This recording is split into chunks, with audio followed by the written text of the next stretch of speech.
Hello बच्चों, good morning. मैंने numerical देखे थे। आज जो है हेडिंग है हमारी इलेक्ट्रॉन की या पदार्थ की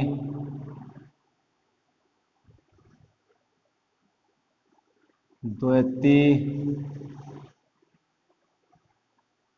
प्रकृति। ठीक है ना, पदार्थ की द्वैती प्रकृति। पहले मैं इसको लिखा लेता हूं, फिर मैं आपको समझा दूंगा। ठीक है ना, पदार्थ की द्वैती प्रकृति या इलेक्ट्रॉन। ठीक है ना, यहाँ पे आप चाहें तो इलेक्ट्रॉन लिख सकते हैं, यहाँ पे पदार्थ के स्थान पर। ठीक है ना, चलिए लिखिए, तो इसमें लिख लीजिए, फिर मैं समझाऊंगा इसको अच्छे से। ठीक है, सन 1924 ईस्वी में 24वीं में लुईस डी ब्रोगली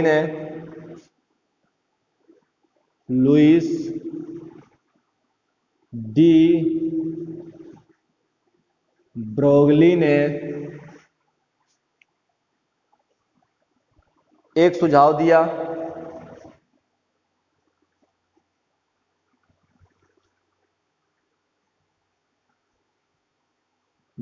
कि जिस प्रकार प्रकाश में कण व तरंग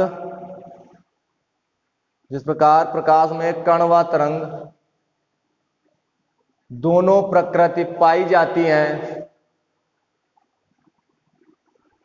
उसी प्रकार सभी सूक्ष्म कणों जैसे इलेक्ट्रॉन, प्रोटॉन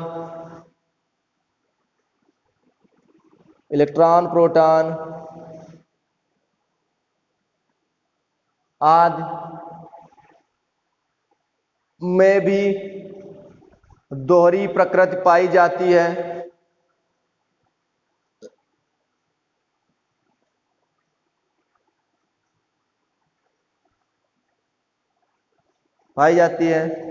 नई लाइन से,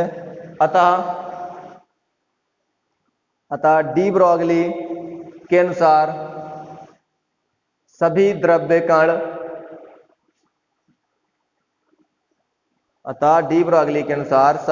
कण गतिशील रहते हुए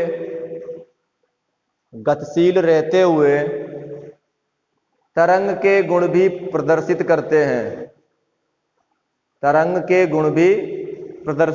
हैं। हो गया?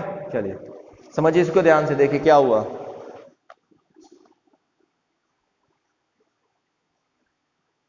इसे पदार्थ की द्वैती प्रकृति कहते हैं।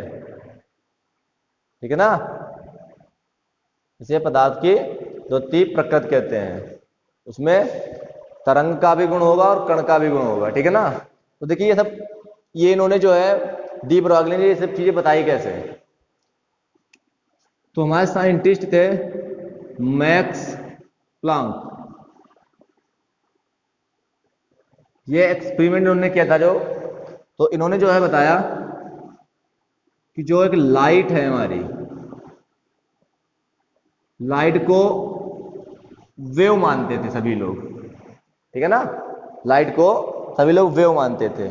इन्होंने कहा कि लाइट जो है वेव मतलब तरंग। लाइट जो है तरंग नहीं है, वो एक पार्टिकल है, कण है।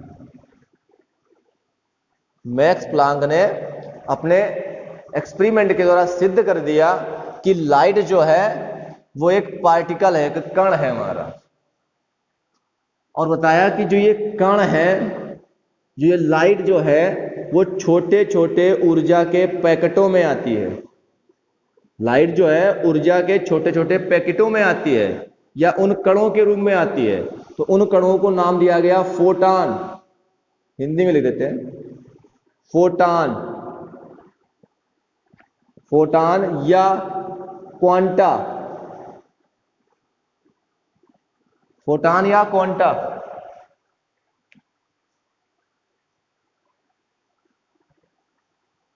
ठीक है, यानी कि जो मैक्स प्लांक ने अपना एक्सपेरिमेंट किया और उस एक्सपेरिमेंट के समय जब ये कर रहे तो वैज्ञानिकों का मानना था कि लाइट एक वेव है, एक तरंग है। लेकिन जब मैक्स प्लैंक ने अपना एक्सपेरिमेंट किया तो एक्सपेरिमेंट में कहा कि लाइट जो है वेव और पार्टिकल कण दोनों है। जो लाइट है वो छोटे छोटे ऊर्जा के पैकेटों में या ऊर्जा के कणों के रूप में गति करती है। इन छोटे छोटे पैकेटों को कहा गया फोटॉन या क्वांटा। तो मैक्स प्लैंक ने जो है क्वांटम थ्योरी दी थी या क्वांटम सिद्धांत दिया था। उसी सिद्धांत के आधार पे जो है, क्वांटम सिद्धांत के आधार पे यह सिद्ध हुआ कि लाइट जो है तरंग और कण दोनों है, यानी कि इसका डुअल नेचर है।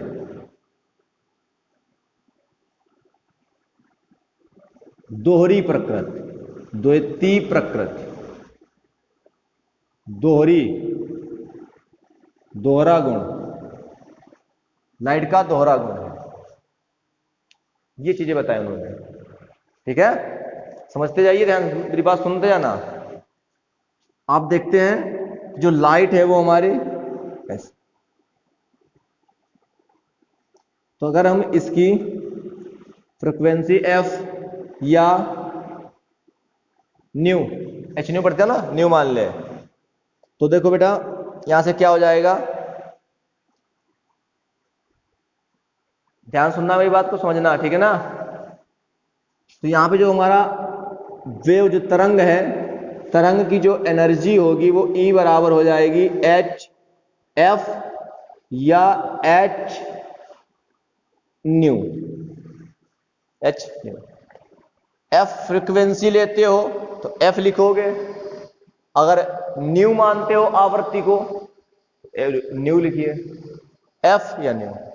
केमिस्ट्री में तो न्यू लिखा जाता है ये, तो यही लिखना आप, एच न्यू। E बराबर मैक्स प्लैंक के अनुसार E बराबर जो एनर्जी है, जो लाइट की जो एनर्जी है वो प्लैंक कांस्टेंट H जो है प्लैंक कांस्टेंट है, प्लैंक स्थिरांक है, और F फ्रीक्वेंसी या जो यहां पर हमारा न्यू है, जो हमारा वो फ्रीक्वेंसी है, आवृत्ति है हमारी, तो उसके गुणनफल के बराबर होती है एनर्जी हमारी, जो लाइट निकलती है वहां से। बल्ब देखा, बल्ब से लाइट निकलती है, तो वो एक ऊर्जा के पैकेटों में, छोटे छोटे पैकेटों में चलती है, ऐसा मैक्स प्लैंक का कहना था, ठीक है ना। हो गया, क्लियर है मेरा पॉइंट। चलिए आगे देखिए।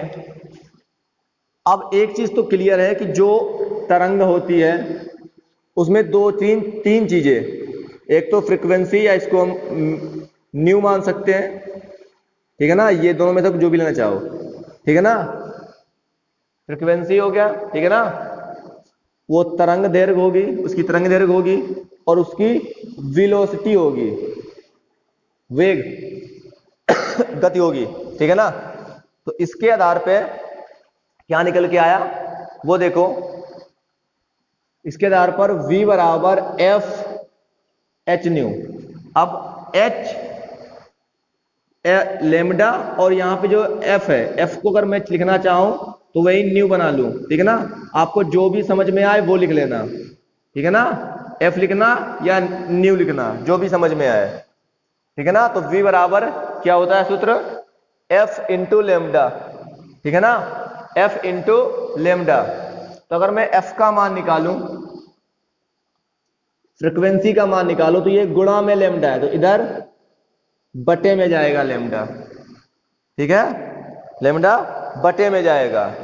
और जो हमारा V होता है वो C, लाइट, लाइट मतलब प्रकाश, तो प्रकाश का वेग हम काहे में लिखते हैं, C लिखते हैं ना, C में।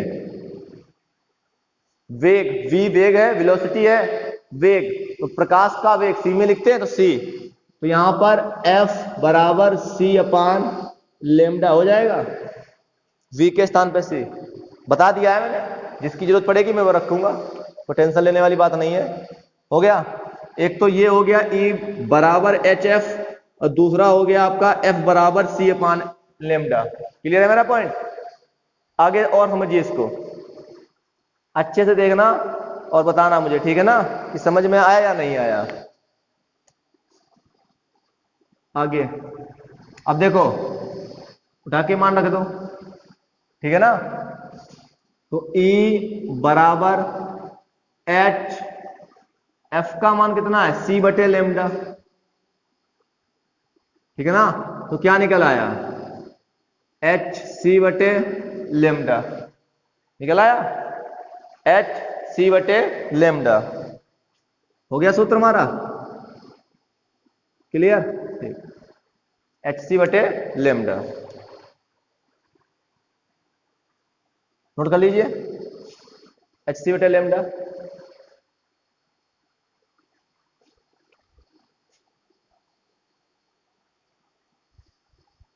क्लियर, मिटा दें, चलिए।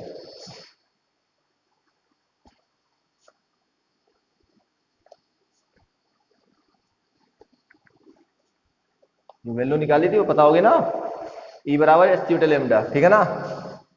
तो E बराबर एच सी बटे लेमडा। देखो बेटा, उन्होंने ये प्रकाश के लिए, लाइट के लिए, ठीक है ना, लाइट के लिए। देखिए लाइट में देखिए लेमडा आ रहा है, लेमडा क्या होती है, तरंग, और तरंग किस में होती है, लाइट में, लाइट में तरंग होती है, ठीक है ना, तरंग लाइट में। हो गया। अब आगे, अब कुछ बातें ध्यान सुनना।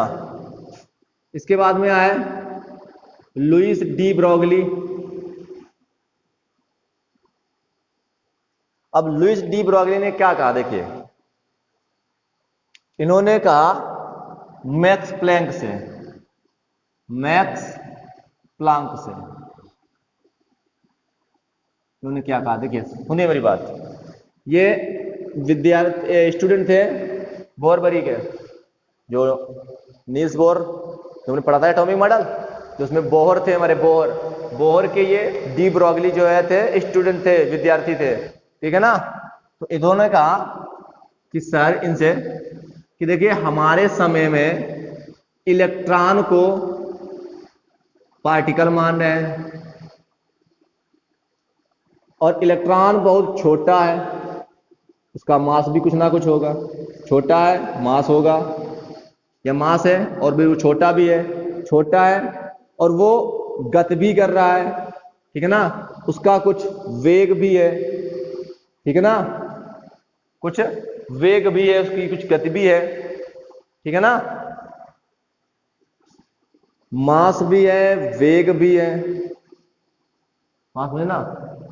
और इलेक्ट्रॉन जो है पार्टिकल, इलेक्ट्रॉन को पार्टिकल मान रहे हैं। इन्होंने कहा क्या हम इलेक्ट्रॉन को गति कर रहा है, मास द्रव्यमान भी है, सब कुछ है उसका, वेव मान सकते हैं, ये इन्होंने कहा। इन्होंने मैक्स प्लांक के जो क्वांटम सिद्धांत था मैक्स प्लांक का, उसमें क्या था कि लाइट एक वेव और एक पार्टिकल दोनों की बात कार्य करती है।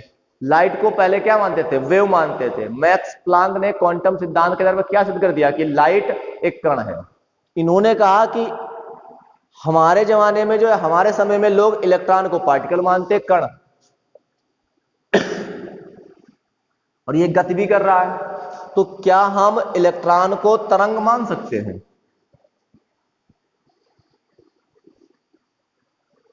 ठीक है ना। तो इन्होंने जो है इसके बेस पर इलेक्ट्रॉन को तरंग मान सकते हैं या नहीं मान सकते, या इलेक्ट्रॉन तरंग की भांति कार्य करता है, या तरंग जैसा घूमता है, चलता है, क्या करता है, या इलेक्ट्रॉन एक तरंग है या नहीं है, कि इलेक्ट्रॉन एक केवल कण ही है, या इलेक्ट्रॉन में ये दोनों गुण हैं। इसका पता लगाने के लिए डी ब्रोगली ने जो है कुछ बातें बताई, ठीक है ना। तो देखिए यहां से इलेक्ट्रॉन का मास है, वेग है, तो आपके पास सूत्र क्या हो गया वो समझना, लेमडा बराबर h upon m v, lambda बराबर एच अपान एम वी हो गया, लेमडा बराबर एच अपान एम वी, क्योंकि मास भी है वेग भी है, ठीक है ना।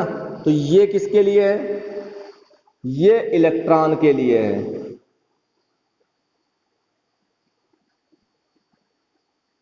ठीक है, ये इलेक्ट्रॉन के लिए है, क्योंकि इलेक्ट्रॉन में मास और वेग, यानी कि वही सी है हमारा वेग, वही चीज है वेग, वी वेग वेलोसिटी है, और तरंग दैर्घ्य भी, यानी कि इलेक्ट्रॉन को जो है हम क्या क्या मान सकते हैं, कण भी मान सकते हैं और वेव भी मान सकते हैं, तरंग भी मान सकते हैं। ये डी ब्रॉगली ने सिद्ध किया, और इनकी इस बात को इनके शिष्य ने, इनका शिष्य था हमारा, उसका नाम था डेविसन जर्मर, डेविसन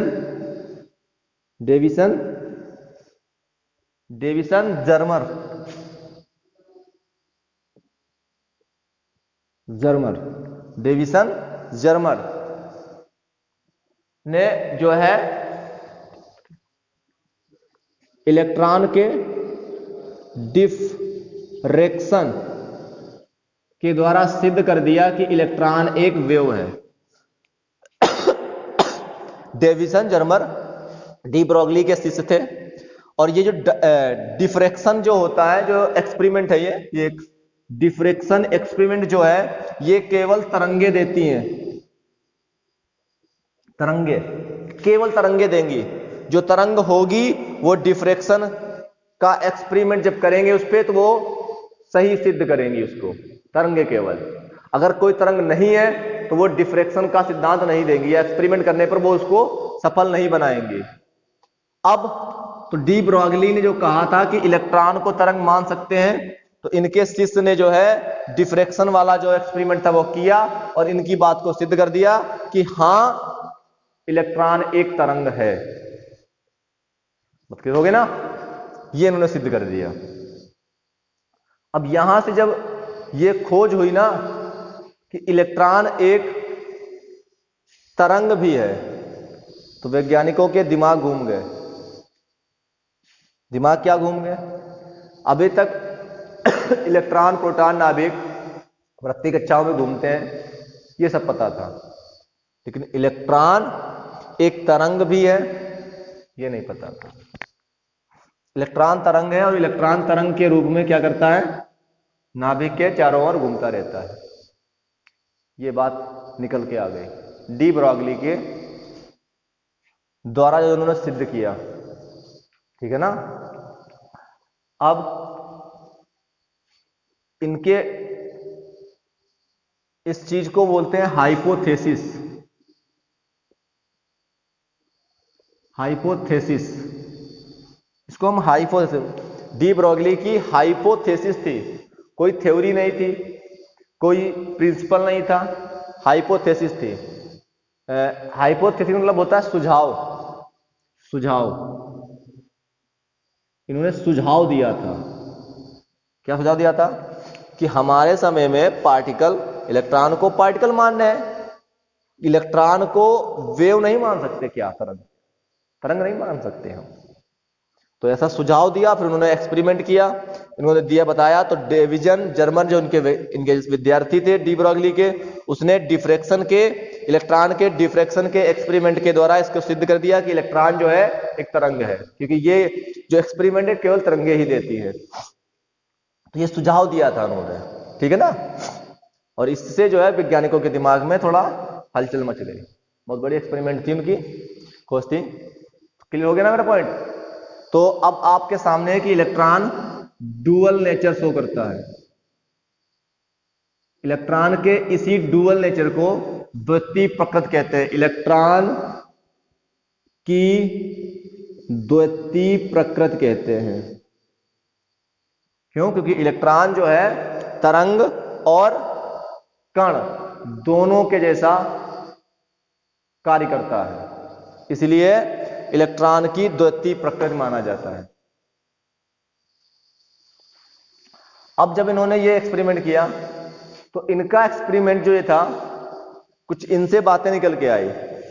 इन्होंने कहा, जो इनका एक्सपेरिमेंट, जो इनका ये फार्मूला था कि हर वो कण, हर वो पदार्थ या हर वो वस्तु या द्रव्य जो गतिशील है, उसमें डुअल नेचर होता है। हर सभी में जो गतिशील है, जो भी पदार्थ गतिशील है उसमें डुअल नेचर होता है। मतलब तरंग भी होगा वो और एक कण भी होगा। जैसे कि मैं अपनी बात करूं तो मैं गति करता हूं, तो गति करता हूं मतलब मेरे अंदर तरंग का गुण होगा और कण का भी गुण होगा। आप देखते हो फुटबॉल, वो क्रिकेट बॉल, तो वो गेंद जो है फेंकी जाती है, ठीक है ना, बल्ले से मारी जाती है, तो वो कभी भी आपको क्या ऐसे दिखाई देती है, क्या ऐसे जाती हुई, ऐसे ऐसे नहीं, वो ऐसे जाती है। तो इसमें जो है क्रिकेट की जो बॉल है उसमें हमें देखने को नहीं मिल रहा है, इसमें तरंग नहीं मिली, क्योंकि ये भी तो गति कर रही है। अब ये गति कर रही है तो इसमें भी तरंग दिखनी चाहिए, तो हमें तो तरंग दिखती नहीं। कभी भी गेंद ऐसे तो जाती नहीं है, ऐसे गेंद जाए, ऐसे ऐसे गेंद नहीं जाती ना, ऐसे जाएगी सीधे, या ऐसे जाएगी, कभी ऐसे ऐसे नहीं गेंद जाएगी, जाती है ना, कभी नहीं जाती है। गेंद में हमें तरंग देखने को नहीं मिलती है। तरंग किसको बोलते हैं, देखो बेटा, ये जो पॉइंट है इनके, ये शीर्ष, इनको, इसको बोलते हैं लैम्डा। ये दो पॉइंटों के बीच, इसको बोलते हैं लैम्डा, ठीक है। तो हमें गेंद तो नहीं दिखाई नहीं देती है, तो क्यों नहीं दिखाई देती है वो समझिए, ठीक है ना। मैं आपको समझाता हूं कि क्यों नहीं दिखाई देती है। तो मैं आपको तुलना करके दिखाता हूं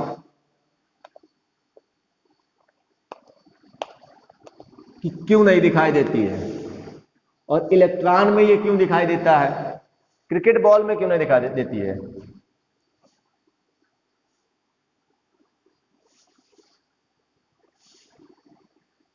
क्रिकेट बॉल या गेंद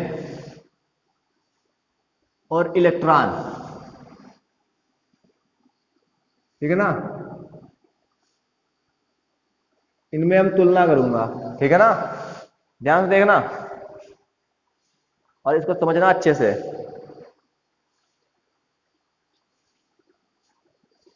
लैम्डा बराबर H/mv, लैम्डा बराबर H/mv।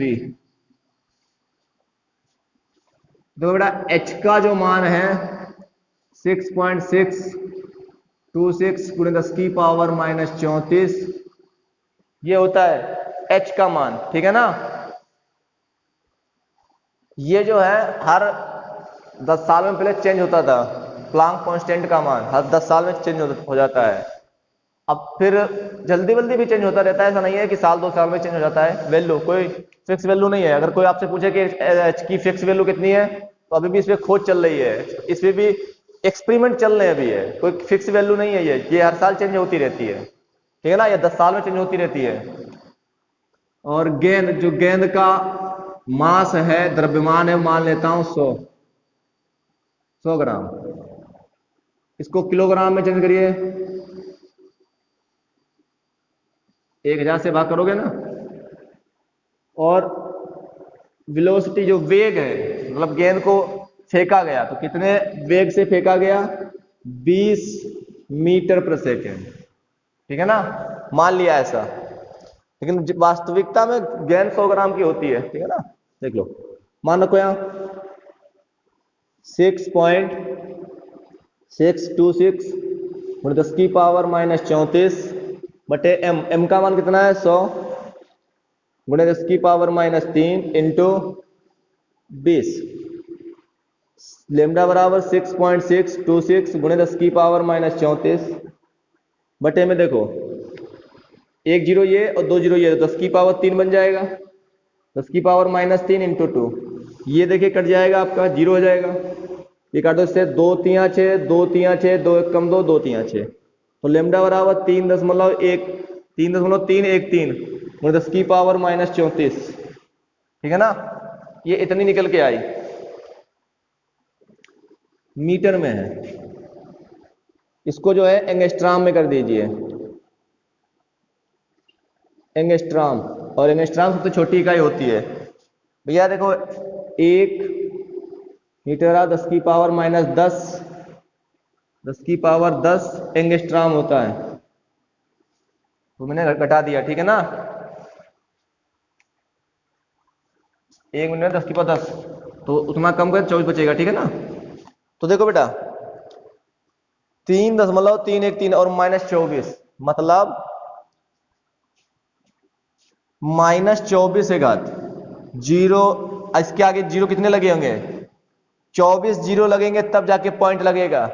मतलब लेमडा का मान बहुत कम है, ना के बराबर मान सकते हो कि जो गेंद है उस गेंद की जो तरंग दैर्घ्य है या तरंग है हमारी लेमडा जो है बहुत कम है, इसीलिए वो गेंद की तरंग दैर्घ्य या गेंद हमें ऐसे ऐसे जाती हुई दिखाई नहीं देती है। क्यों? क्योंकि उसकी तरंग यानी कि लेमडा का मान बहुत कम है। इलेक्ट्रॉन में चेक कर लो, H का मान 6.626 10 की पावर -34। इलेक्ट्रॉन का m कितना होता है बताओ, इलेक्ट्रॉन में m बराबर कितना होता है 9.1 10 की पावर -31, 9.1 10 की पावर -31 किलोग्राम। वेग कितना होता है इसका 2.18 10 की पावर 6। रख दो, मान रख दो यहां पे, देखो m का मान 9.1 गुणे 10 की पावर -31 गुणे 2.18 गुणे 10 की पावर 6। इसको आप हल करोगे अपने आप गुणा कर लेना, मैं डायरेक्ट वैल्यू लिख देता हूं 3.2 एंगस्ट्रॉम। देखो बेटा इससे ज्यादा निकल के आ रही है 3.2, इससे काफी ज्यादा है, यहां पे तो माइनस में गाती है, यहां कुछ नहीं है। अब तुम सोच सकते हो कि 3.2 एंगस्ट्रॉम आपकी जो अभी हमने हाइड्रोजन स्पेक्ट्रम बनाया था उसमें जो किरणें पड़ रही थी बामर लाइमन पाश्चर किरणें थी हमारी, देखा थी, तो उसमें आपने देखा था दृश्य किरणें थी, कुछ अदृश्य किरणें थी, कुछ विकिरण थी हमारी जो प्रकीर्ण थी कुछ, तो उसमें जो है इनविजिबल थी, तो उनमें जो है उनकी जो तरंग दैर्घ्य है तो 4000, जो जिनकी जैसे कि प्रकाश दिखाई दे रहा है तो प्रकाश की जो तरंग दैर्घ्य है वो 4000 होगी लमसम में। यहां पर 3.2 है, तो यहां पर अगर हम माइक्रोस्कोप पे द्वारा देखेंगे तो ये हमें दिखाई देगा, ठीक है ना। तो इसलिए इलेक्ट्रॉन की जो लेमडा का मान है, जो तरंग दैर्घ्य है वो अधिक है, इसलिए वो हमें इलेक्ट्रॉन तरंग के रूप में दिखाई देता है चलता हुआ, और यहां पे तरंग दैर्घ्य का मान यानी कि लेमडा का मान बहुत कम है, इसलिए ये हमें दिखाई नहीं देता है। नोट कर लेना इसको, ठीक है, धन्यवाद।